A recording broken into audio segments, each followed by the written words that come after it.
Hey, y'all, you listen to the Gary Owen Podcast. Hashtag Get Some.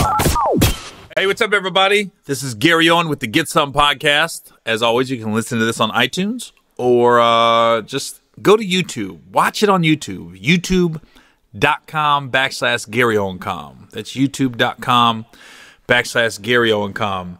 I will say I had an interesting thing happened to me a couple weeks ago, and I forgot to talk about it at Jet Suite. I love this airline, Jet Suite X, because they run it like a private airport. They only fly. The only place these fly out of is Concord, California, which is right outside the Bay Area. It's like Concord's like in between like San Francisco and Sacramento, and they fly out of Oakland, and they fly out of Burbank, Orange County, Vegas, and now Seattle.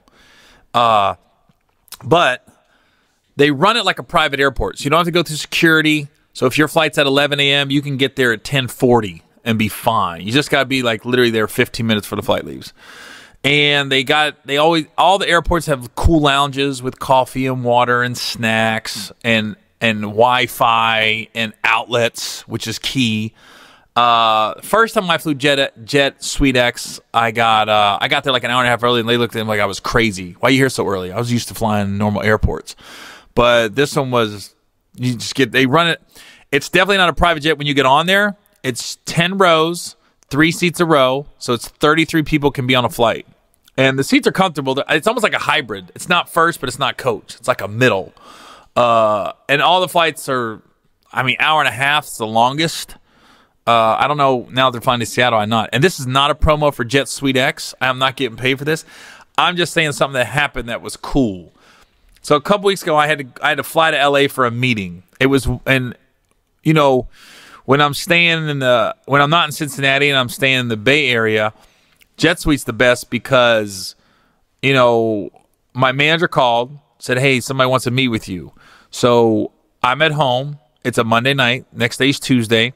I get online. I book my flight on Jet Suite. I'm on an 11 a.m. flight. I fly down to L.A. I get 2 meetings in, and then I'm on a 6:45 flight back home, headed back to the Bay. So I get on my meetings. I get over to the Jet Suite terminal, and I got there early. I got there about 6, and the flight's delayed till 8:30. I went, oh. So you're kind of stuck at the airport, and that was the only time I was like, dang. The bad part about this is there's no restaurants. You're not in a real airport. You're literally in a hangar bay waiting for this plane to pull up. And this is what Jet Suite does. They ordered a bunch of pizzas for all the passengers for our inconvenience. Pizzas got delivered. Now, they already got a few snacks and everything, but my dumb ass, impatient, and it's not one of my attributes, I did Uber Eats. I was like, okay, I got 2.5 hours at this airport, and it didn't get announced. The flight's delayed to like 6:25. So I'm thinking we're leaving in 20 minutes. Come to find out, we're leaving in 2 hours, 2 hours and 20 minutes. So I just went. I said, "Is it you for sure? It's not coming?" And they go, "Yeah, we're not leaving till 8:30." I was like, "All right." I ordered Uber Eats. And Uber Eats gets there, I'm not lying, at the exact same time as the pizza. And I've been trying to eat healthy, so I got chicken, hummus, and a salad. But that pizza smelled so fucking good. And when I tell you there was one dude there, I swear to God, he ate a whole pizza by himself. He was trying to be discreet about it, but I was just watching him. He got up, he got 1 piece, then he got 2. Then I said, there's no way he's getting up for a 3rd. He got up a 3rd time, grabbed 2 more slices. So that was 5. And then about 30, 40 minutes later, he went and got up again. I said, this is 4th trip. But I had never seen an airline like, okay, we're sorry for usually it's just sorry for the inconvenience, thank you for being patient. Nah, Jet Suite went to the next level. They got pizzas for everybody. I had never seen an airline do that. And different varieties of pizza. Not like they got cheese. There was like a veggie pizza. There was a meat lovers. There was pepperoni. There was sausage. And like I said, I'm not getting paid nothing to talk about this. I just thought it was something cool that I saw this airline do. So why I'm at the terminal and you got Wi-Fi. So now I got a couple hours to spare. So I'm gonna get on Netflix and watch a movie. There's a lot of good shows on Netflix. And I went on the Breakfast Club a couple months ago, and I talked about The Trap and how bad The Trap was. I mean, The Trap was so bad it was entertaining. There's movies out there that are so bad that they're good, and I found one. It's called Backfire. I don't know anybody in this movie. It takes place in Philadelphia, clearly. But when you see it, do yourself a favor when you're bored one night and watch this movie, Backfire. The star, I think the writer is called Black De Niro. Clearly, it's a guy that thinks he's the Black Robert De Niro. Not even close. But I give people, I'm not going to say not even close because I don't know. That was just a dick move on my part. But for people to get a movie made and funded and casted and sold and distributed, that is not an easy thing to do. So respect to those people that got Backfire made. But I was laughing hysterically at the storylines because normally it's not a comedy, it's a drama. And here's the storyline. These two guys, this is how the movie starts. This white dude and his girlfriend are walking down an alley. And then you see these two guys with the ski mask on, and they go to rob them. And the guy goes, "You don't know who you're messing with." And then they go, "We don't care." So they as they're robbing them, there's a white guy and a black guy that's robbing them. You don't know who they are yet because their ski masks are on. The guy gets in a scuffle with the guy and he shoots him and the girlfriend. So he kills the girlfriend. And then, oh great. My home phone hasn't rang in 6 months. Who the fuck's calling a home phone? Who's interrupting the podcast? Nobody call. I don't even know my home number. I don't know my home phone number. It's Joe Rogan. Joe Rogan's interrupting my podcast. I know it. Okay, that was it. That was a commercial break for AT&T phones. But okay, so it's let me just reiterate. It's a white dude and a black dude. They got ski mask on. So they rob this Italian guy, this white guy, Italian guy, and his girlfriend. They end up killing the girlfriend, and you think they kill the Italian dude. He's a young dude, but they don't. But the news says he did, but they don't. So the black guy is like, "Man, why'd you do that? We just came to rob him. We ain't come to kill nobody." He goes, "Man, who gives a fuck?" The white dude's the wild one. "Who gives a fuck, man? Let's go." So they leave, and ends up the Italian dude is not dead. They thought he was dead. He's not. And his dad is like a mafia boss. And so he, just by circumstance, the white dude, since they took the jewelry and everything off the Italian guy and his girlfriend, the white dude gives his girlfriend the watch that he just stole the night before and killed the girl that was wearing it. So his girlfriend just happens to be a nurse. She gets called to this Italian mafia guy's house to take care of his son, almost like hospice care. And the son sees the watch, knows it's his girlfriend's watch, and loses it. So he ends up killing, the mafia family ends up killing the white dude and his girlfriend. And now the black, and keep in mind, I'm not getting away with the movie because this all happens in the first 10 minutes. And now the black dude's on the run from the mafia. He killed the wrong girl and the wrong guy. But the acting is so bad. And they make it seem like the mafia are the bad guys in this movie. And I'm like, they're really not. They were minding their business. And then the black dude and the white dude robbed them. So they make it out like you're rooting for this black guy, but really I'm thinking, well, they shouldn't have robbed him. And then it's just the people they hired to play the mafia people. It's so bad. The jokes are bad. They're so bad. Like, at one point there's a chase, like they're chasing the black guy and his girlfriend, and his brother comes back, just randomly comes back from war and is in an army outfit that clearly is not an army outfit. Like, they could have easily Googled the proper army attire. And he keeps wearing these camouflage pants. I'm like, dude, you're not at war anymore. Take the camouflage pants off. And then, but at one point, the two Italian guys are chasing the black guy and his girlfriend and his brother, and they run out of breath. And he goes, "Those meatballs. I told you, man. I got to cut down on the meatballs." I'm like, what the fuck? It's the Mafia guys are the funniest, man. It's clearly all local casting. I think the whole movie took place in Philadelphia, and I think they hired a bunch of people from Philadelphia. It looked like a bunch of dudes was sitting around with this script and goes, "Let's just do it. Fuck it." And they did it. But it's just funny. Just everything about it, like them in the middle of all this chaos at one point, you just see them bullshitting and eating like a big meal. And I'm like, dude, if the Mafia's after you, you don't take a break and have dinner with the fam. And look, it's like I said, it is so bad, it's good. I couldn't stop watching it. It's called Backfire. So if you want to see something that can give you hope as an actor, because as I'm watching, I'm going, who didn't get the part in this movie? There's one other scene where the props is what kills me. The props. So the black dude and his girlfriend are on this back patio, and they're both just sipping on these cups of coffee in the middle of the day.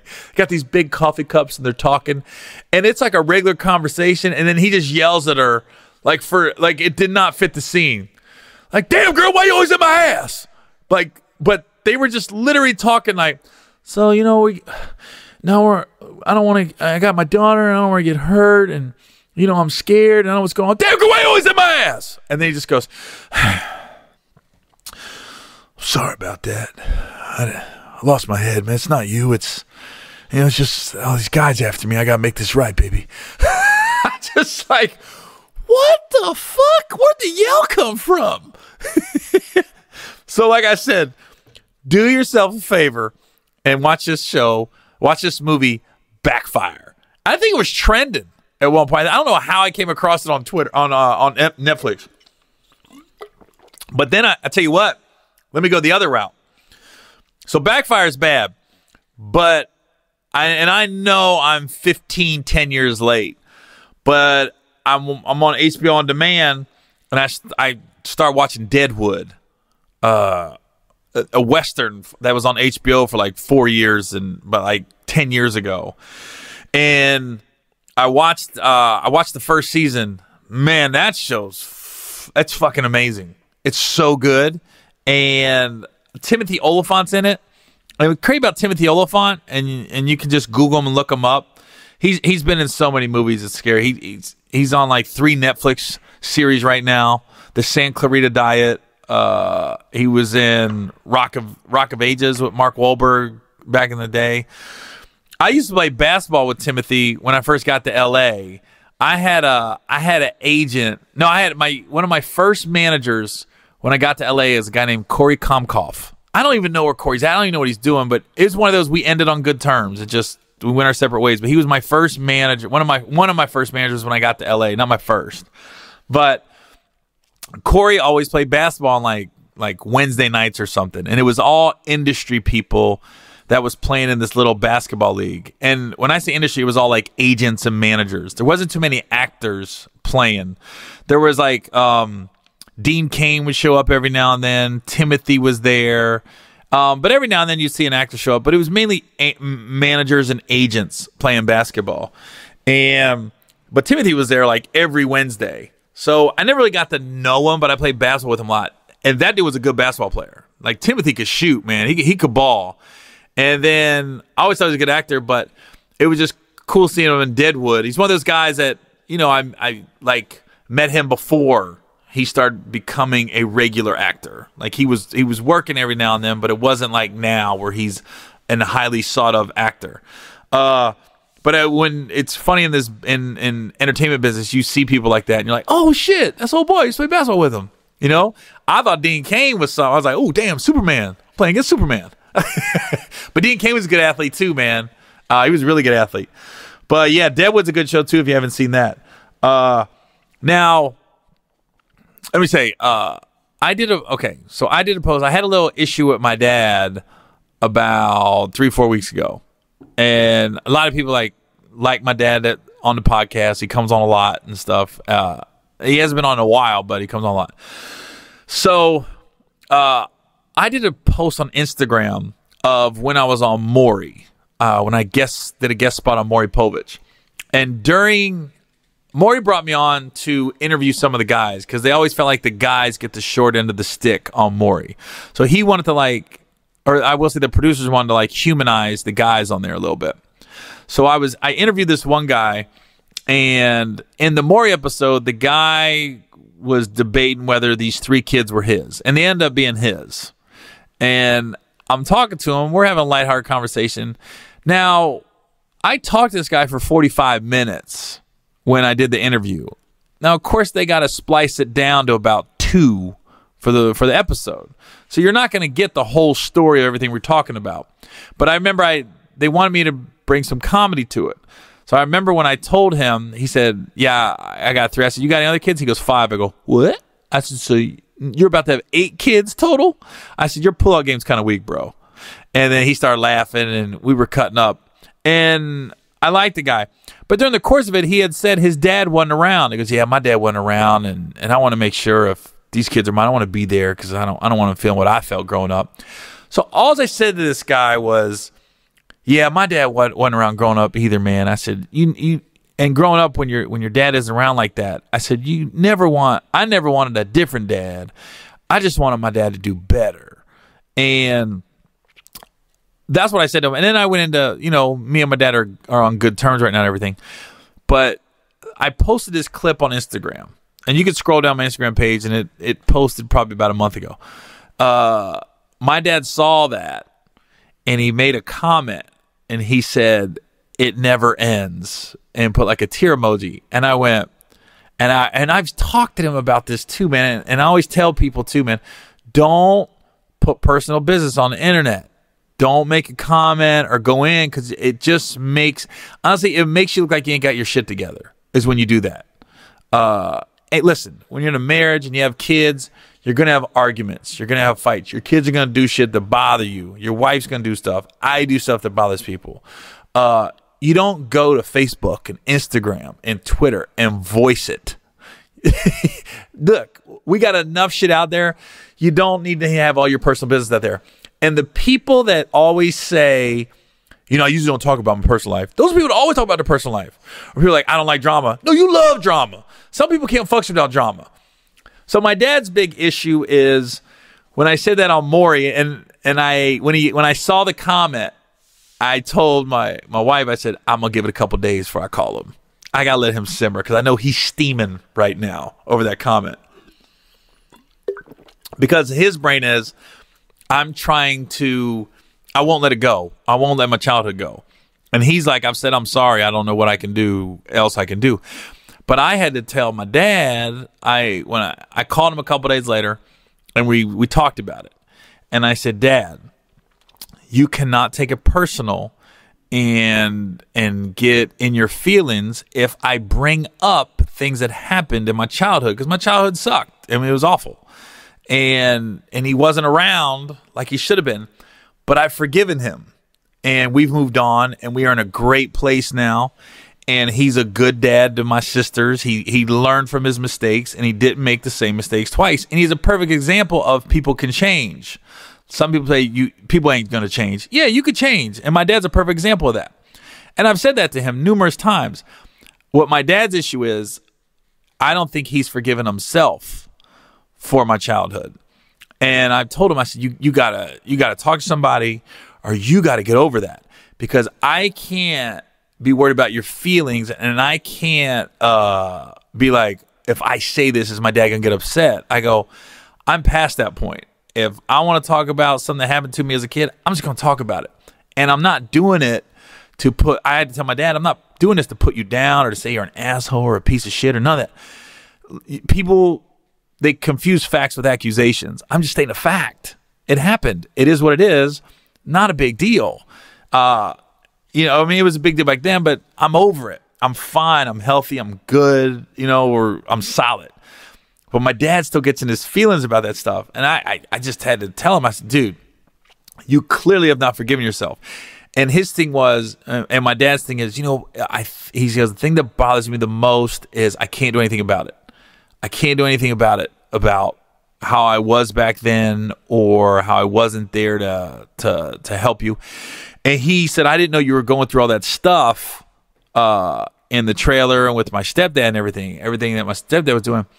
And I said, well, nobody did. I mean, outside of like guys I went to junior high and high school with, there was like a select few that I would open up to. And that was it. I remember I was going to this church group, right? It was called Young Life. I don't know. I think Young Life's still around, but it's like a high school thing where like it was like once a week or once a month you go to somebody's house and a bunch of high school kids get together, and then there's like it's like young adults, like people in their early 20s, and they're basically introducing like God and stuff and Jesus to high school kids. It's called Young Life. They do a camp called Young Life Camp, and I went to that in Lake Saranac, it's called, up in upstate New York. I went to that in high school. It was cool. It's cool. Young Life's a good thing. But I remember I started to meet with like 5 other high school kids and this one Young Life youth leader before school. We would start meeting before school once a week. And we'd always like say a prayer out loud for certain people that we thought needed it. And every week I pray, and my out loud prayer was my dad and stepdad. I wish they could get along. I wish that, and it had nothing to do with my dad. It was my stepdad was the asshole. But that was my prayer every week. It was like, I hope that my stepdad and dad can get along, because then it would make my life easier. But it wasn't going to happen. At no fault of my dad, but it was my stepdad. But my dad didn't know all the abuse that was going on behind closed doors. But I wasn't going to tell him because I felt like I was protecting him. Because if I tell my dad, and I'm thinking if he reacts, and my stepdad was a badass. I mean, he was a dick, and what makes it worse is some people would be like, you just got to whoop that dude's ass. I go, no, you don't understand. I couldn't whoop his ass growing up. The motherfucker was a badass. Like, he was a street fighter. Like my stepdad, when he was like 15 years old, was going from Middletown, Ohio down to Cincinnati, Ohio, and getting in street fights for money, like sanctioned street fights, at 15 years old. Because he was already hit puberty. He was a grown man already. People thought he was an adult. That's not healthy. You don't think there's some PTSD going on up there after doing that at 15 years old? So I never told my dad anything because I was thinking, I don't want anything happen to him. I don't want my stepdad beating up my real dad. And in my mind back then, my stepdad probably would. I mean, my dad ain't no pussy by no means. I mean, I've seen that dude go off on people, and my dad's a big dude. But my stepdad was at another level, because my stepdad was an amateur boxer, and a street fighter, and had a temper. Had no problem throwing the first punch, and there was no pulling him off of people. I've seen that guy knock people out, and I was like, whoa.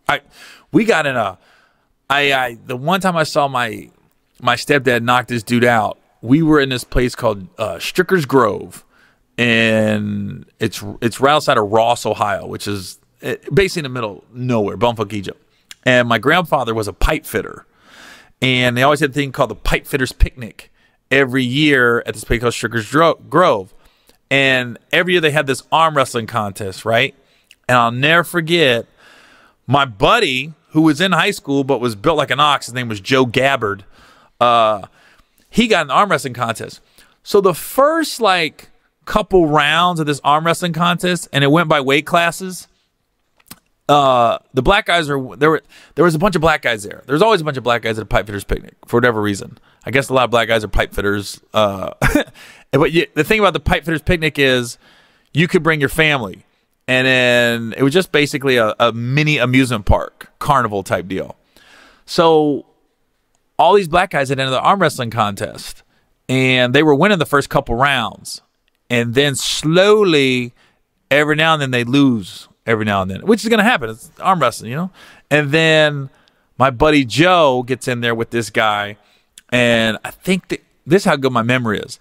The guy's name was like Harvey Cobb.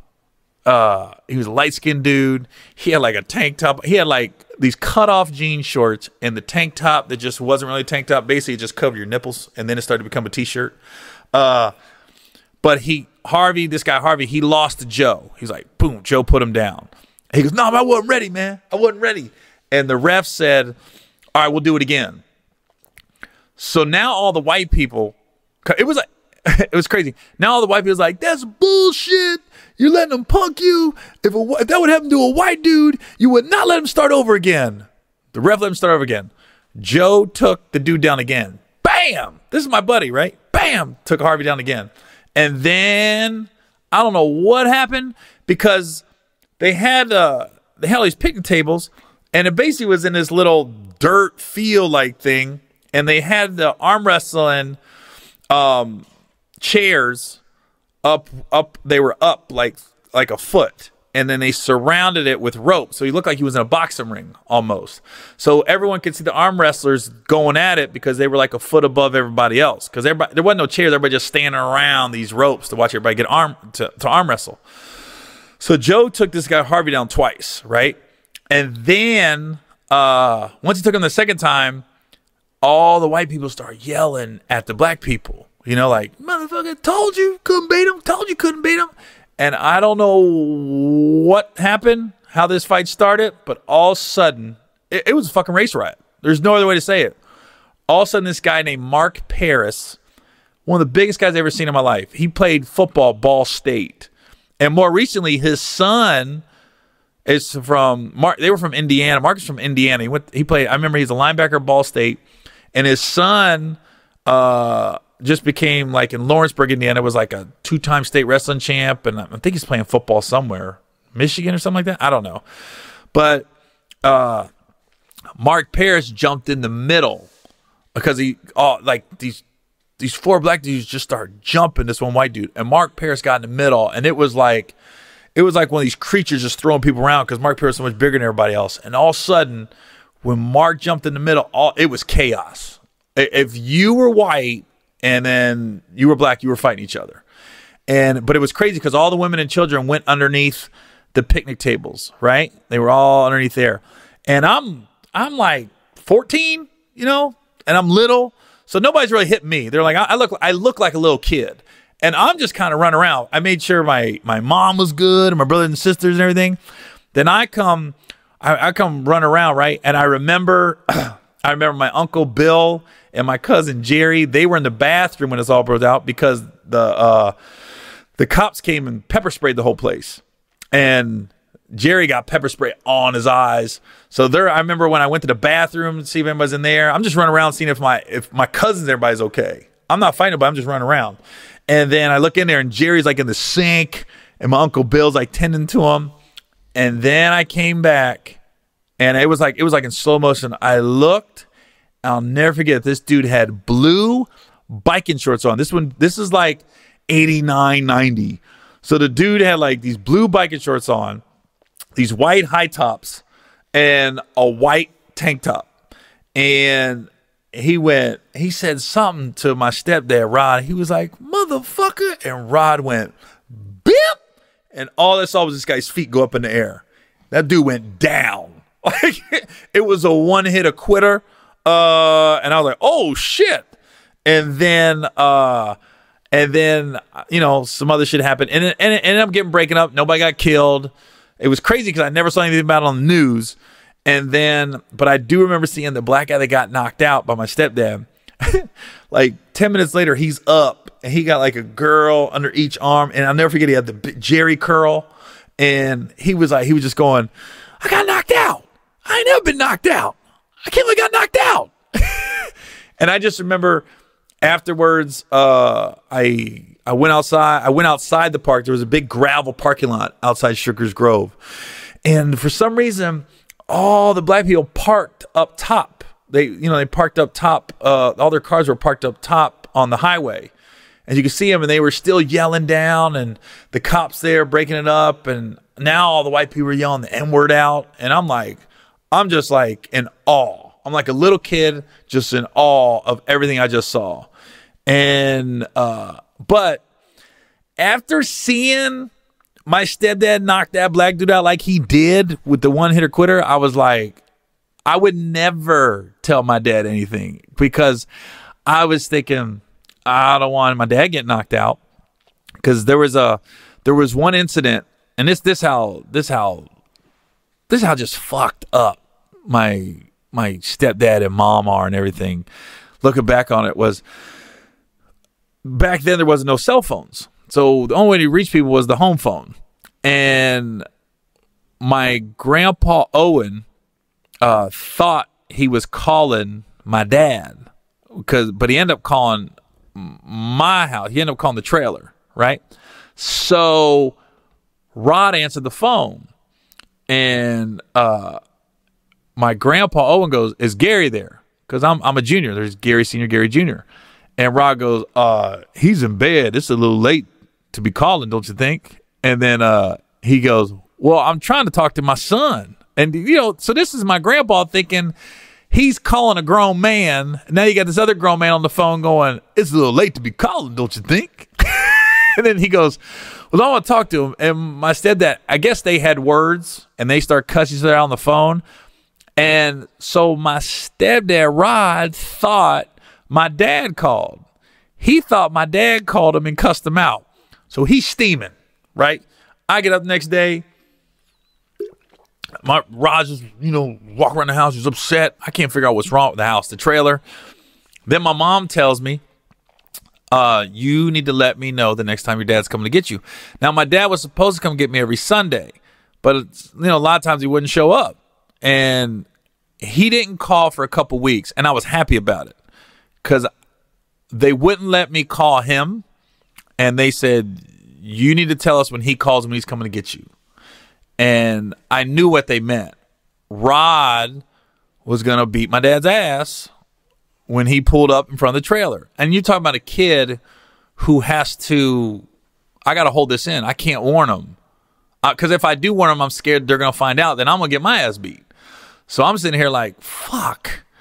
So my dad, I'll never forget it. My dad called a couple weeks later. He's like, "Gary, can I come get you today?" I was like, "Yeah." "All right, I'll be there at noon." "Okay." And I remember I hung up the phone, and my mom looked at Rod and goes, "He's coming at noon." And Rod is literally like a fighter about to fight somebody. He's walking around the trailer, just like he's talking to himself, like he's getting himself fired up for and I'm sitting here, stomach dropping. I'm sweating. I'm like, think about a kid who's like, I don't know how old I was, 11 or 12. And I'm just going, oh, fuck, man. It's almost like I'm leading my dad into the slaughter, and I can't tell him, because if I tell him, then I'm getting it. So I'm like, I'm just watching Rod just walk back and forth. And then my dad pulled up, and my dad had a Toyota pickup, and the way the trailer was, I could look out I had this little half bathroom in the trailer, and I could look out and see cars coming down the road. And I see my dad's truck coming, and I'm freaking out. So when my mom realizes my dad's about to pull up, she grabs me and she goes, "Come on, we're going in the back." So she took me to the back of the trailer, because she didn't want me to see the fight happening, right? There's some trailer park shit, man. Just talking about it. And so Rod runs out to the car, and I'm getting this story secondhand because I wasn't allowed to see it. Rod runs out to the truck, and my dad, I guess, didn't know what was going on, so he just locked the door. He sees, I guess Rod bolted out as soon as he pulled in the driveway, just bolted out of the trailer and was running to the truck, and my dad just went, "Pshing!" And I guess my dad had cracked the window It was like, like my dad's confused. Like, what the fuck's going on? And Roger's going, get the fuck out the car, man. Get the fuck, come on. Rod used to always say, when he wanted to fight somebody, he said, let's get down. Come on, man, we're about to get down. Come on, we're about to get down. He talked like a brother when he wanted to fight. I ain't gonna lie, my stepdad. Come on, man, we're about to get down, man. Let's get down. And then my dad goes, hey, man, that was my dad. That was my dad that called. I was gonna tell you when I got here. My dad thought he was calling me. So when you answered, he thought it was somebody playing a prank on him. So he started cussing you out. And Rod goes, oh. So, I guess, thank God Rod came down. But and then Rod walks back in the trailer. A few minutes later, he's like, all right, you can go. And so I'm thinking I'm about to walk outside, and I'm thinking my dad's going to be a bloody mess. And I walk out, and my dad's sitting in his truck, and he's just like, he's like all fucked up in the head. I just remember the whole drive to wherever we went that day with my dad. I don't remember. He was like, man, what the fuck? I can't believe that shit. Man, my dad's just talking to himself, and he's like reality's kicking in, like, damn, this dude is fucking crazy. And it's just like, so that's why my dad is like, his thing was, I can't change anything from your childhood. And I was like, I'm good now. I listen, I can tell stories like this and not get all messed up in the head. And I'm just telling stories about my childhood. It happened. I'm good. And even to this day, I've already forgiven my mom. I've forgiven my stepdad, Rod, everybody. What sucks about forgiving people is when they don't think they need to be forgiven because they don't think they did anything wrong. That's what fucks your head when you're like, you got to forgive people. You got to let that burden go. I'm like, I'm good, But the only thing that sucks is like, some people you got to tell them you forgave them. I'm like, it's pointless. If I was going to call my mom or my stepdad and say, I forgive you, they'd be like, for what? We were good. We were good parents. That's what they would say. That story alone, that's the first time I think I've ever told that story out loud. That is some backwoods trailer park mentality that you get in an argument on the phone, and instead of letting level heads prevail and maybe calling that person the next day and saying, hey, man, because I'm thinking if somebody does that to me, I'm thinking they were drunk or something. I think I'm going to call him, be like, yo, you realize you were out of line last night, right? That's what an adult would do, I would think. Not let me know next time your dad calls or your dad's coming to get you. And I wasn't allowed to contact my dad. I had to just wait until he called on a Sunday. And when he didn't call for a couple weeks, I was so happy because how it worked growing up was my dad would call usually Sunday morning around 9 or 10 and be like, can I come get you? And then he'd come get me, and then we'd hang out on a Sunday, and then he'd bring me back 7 or 8 that night. And that's usually how it worked. And growing up, I never knew when my dad was going to show up. It was supposed to be every Sunday, but it wasn't every Sunday. Sometimes it'd be 2-3 weeks and he wouldn't show up. And that didn't help because it gave my mom and Rod more fuel to their fire. Like, see, he's a terrible dad. Even though deep down they knew Rod was, they could always say my dad was worse because they're like, well, Rod's here every day. Your dad isn't. That was their thing. So if my dad would have showed up every Sunday and then came to get me on a Monday or Tuesday too, then they wouldn't have much to say. And I think my dad he's got to forgive himself for that stuff, That it just happened. It is what it is. Mom and dad had me when they were teenagers. I just told him, I said, Dad, you just weren't ready to be a dad. I don't know what kind of dad I'd be at 17, 18 years old. I don't know. Probably wouldn't be the most functional. I got my issues now, and I'm in my 40s. I still be throwing shit sometimes around the house. I throw shit strategically, though. I throw shit that isn't going to break. I'll throw a water bottle that's empty. Just a plastic bottle that just kind of flutters. Or I'll throw a washcloth. Listen, I got a nice house. I ain't trying to fuck the house up. Don't get it twisted. I get mad, but it's strategic madness around here.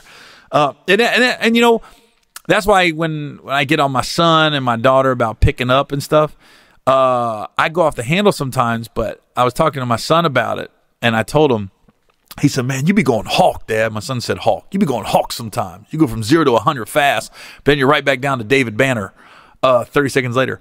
I'm like, I think when I see like messiness in the house, it's two things. One, I'm ex-military, so everything has a place. Two, it takes you back to the trailer park and just always having to pick up after everybody and just the we didn't live in a nice trailer park. That shit was just disgusting. I mean, it's damn near a third world country. And it was just like, it just takes me back to my childhood. And I'm like, oh, I remember growing up just sitting there going, I did the opposite. Like some people say, if you come from a dysfunctional home and if you see like a man hitting a woman or child abuse or things like that, you might repeat it if nobody's there to intervene or you get counseling or something. A lot of times the behavior gets repeated generation to generation. For me, I always said, oh no, I'm gonna do something in my life. That's why I've never done cocaine. I've never done any kind of hard drug. I've never done heroin. I don't even know mushrooms is hard, but anything. Only thing I've ever done is tried weed a couple times. I'm not no pot smoker. I mean, Snoop passed me a joint one night. What was I going to do? Say no? It was Snoop. You know what I mean? I danced all night. But I've never done like anything hard because I've seen what it does, and I always thought there ain't no way I'm letting Rod. I'm never coming back to Rod going, I need your help, or you were right.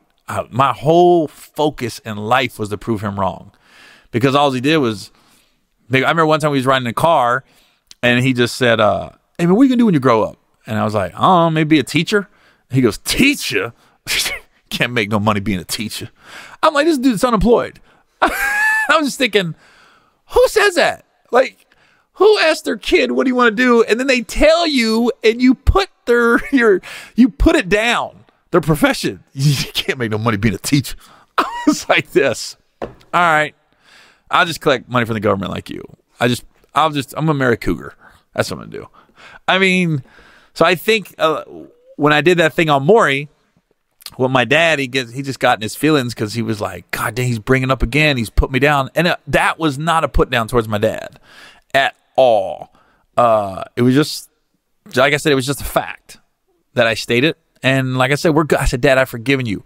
You got to forgive yourself, because there's nobody in your circle. I told my dad this. I go, I know a lot of your friends. I know you got a lot of good friends. I go, you can tell them about what it was like when I was growing up and what kind of person you were, and they're still going to be your friends. They're not going to think any less of you. They're not going to think you an asshole. And when they meet me, they're going to know I'm okay. I go, we're fine. It's okay to talk about it. You can't feel guilty about talking about things that happened in the past. Whether it's not like, I told him, it's not like I'm at a barbecue and I'm walking up going, hey man, you know what my dad went around growing up? I don't do that shit.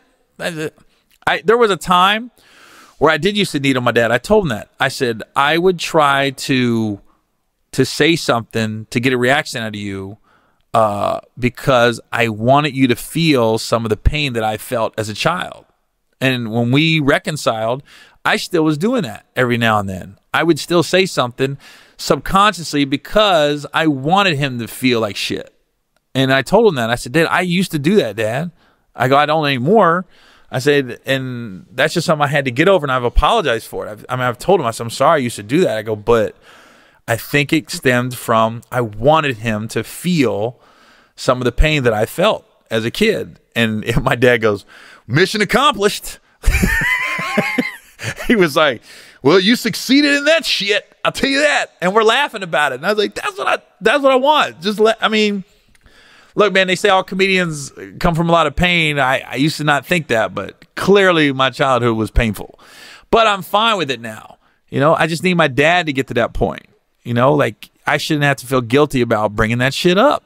And like I said, Dad, there's a lot of kids that had it worse than me. A lot. I'm under no false pretense that I had the worst childhood in the history of childhoods. But my childhood was traumatic. And I think one of the saddest things I think about is I don't remember one instance of my stepdad saying, good job, or or just saying anything good about me, period, growing up. I just don't remember. I'm not saying it didn't happen. I just cannot remember. Every time I went to him for something, it was kind of making fun of me or a put down. No matter what it was just like, God damn, man. Can I do anything right? And my thing was, I'm going to prove you wrong. Since you keep saying I can't do anything right, when I get older, watch. I always had this envision that I would have a black wife, which I have. I'd have all these mixed kids, which I have. I go, but for some reason, I thought I would live in North Carolina on the beach. I don't know why I had this vision of, I had this vision when I was in a trailer park of me, this big red wooden house, and I'm on the back porch with like some coffee. I got my wife right here, and we're looking at the ocean come in. And I'm just content as shit. I don't know why that was my vision. I'd never been to North Carolina. I don't know why I thought it was North Carolina. It ended up being California. So, but I knew it in my goal. I remember I was talking to Chris Herron about it, and he had said, he goes, man, you're like the opposite. He goes, most kids, when they get abused, and whether it's mental or physical abuse, it goes, they end up growing up being fucked up, man. And I got some issues. Don't get it twisted. I mean, I got some issues I still got to deal with, but I'm getting better dealing with them. But as far as like work ethic, that's not a problem. I know I work hard. And as far as like making sure I'm supportive of my family members, I know I'm that. But I think my dad just has to. I told him, I said, Dad, you got to talk to somebody. You got to talk to a psychologist, therapist. You got to bring this up. And maybe they can give you an answer of how to deal with it better. I said, but that little snippet on Maury should not have gotten the reaction. And then my dad started laughing because he said, his wife even said, don't post that. Don't make a comment about that. Because I told him, I said, Dad, I just want you to go to Facebook and Instagram, the two places that I posted that Maury clip, and look at the comments. Not one of them mentions me saying my dad went around, but I wanted my dad to do better. Nobody brought that up. The only person that did was you. And I goes, that should tell you it's you that has the issue. And then he said he went to his brother, right? His brother Daryl. And God, I love Daryl to death. And he goes, hey, man, watch this shit. And he pulled it up, and Daryl went, what? Ain't nothing going on there, man. That's all in your head. My dad goes, well, fuck you, man. My dad was like, oh, you ain't gonna be on my side? Well, fuck you, Daryl. That's when you know, man. When you start saying fuck you to everybody don't agree with you, there's an issue. It's like when, okay, so my mom, like, has nothing to do with me. She just basically disowns me, right? So then I get the Gary Owen show, and there was one episode when I had my show on BET where I went back to my old high school and I talked about kids, and I was talking about childhood trauma and my brother passing away. And my Aunt Rita, who's my mom's sister, who has stayed clear of all the drama, she doesn't ever put my mom down. But if I talk to her, she'll listen, but she don't ever give her 2 cents. She just basically listens. So she's on my TV show. So she's in the audience when I'm talking to the kids, right? And they got a picture of her tearing up when I'm talking to the kids. So my mom called my Aunt Rita to say, this may end our relationship, but, like just a bunch of stuff about her being on the show and having my back and things like that. And Rita was like, I don't have any control of what Gary's going to say on his TV show. I'm just listening. I have not put you down one time at all. And that's the thing. I haven't put my mom down. I'm stating some facts, that things that happened when I was growing up. But it's still my mom. I still love her. I still would like to have a relationship with her, but that, it is what it is. She just basically like, psh, we're done. So I don't know if it ever happened. I hope it does before something tragic happens, but right now it's not looking good between me and my mom. She just doesn't have anything to do with me. I'm blocked from all her Facebook pages, and I sent her a happy Mother's Day text, didn't get nothing back, and it's just ugly. And it all stems from the, Rod. He's the head of that monster. It all trickles down from him. But yeah, so I don't know. I got kind of deep today. It happens from time to time.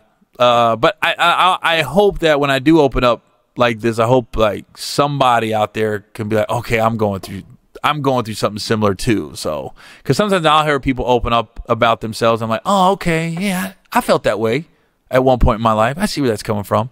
I think that's why it's healthy to open up, because you never know who you're reaching, especially on like a podcast, because there's so many people just listening that you don't know is listening, and then it might strike a chord with somebody, and then they can tell somebody else. Like, my podcast is funny, but sometimes it gets a little deep. This was one of those half deep, half funny.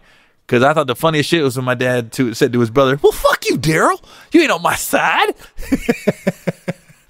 But that's the thing. Like, me and my dad are so good right now. Like, at the end of the phone call, we're cracking up and busting up and laughing. And we're at a point where we can't talk. And that's why I told him, I said, Dad, never, under any circumstances, go to social media.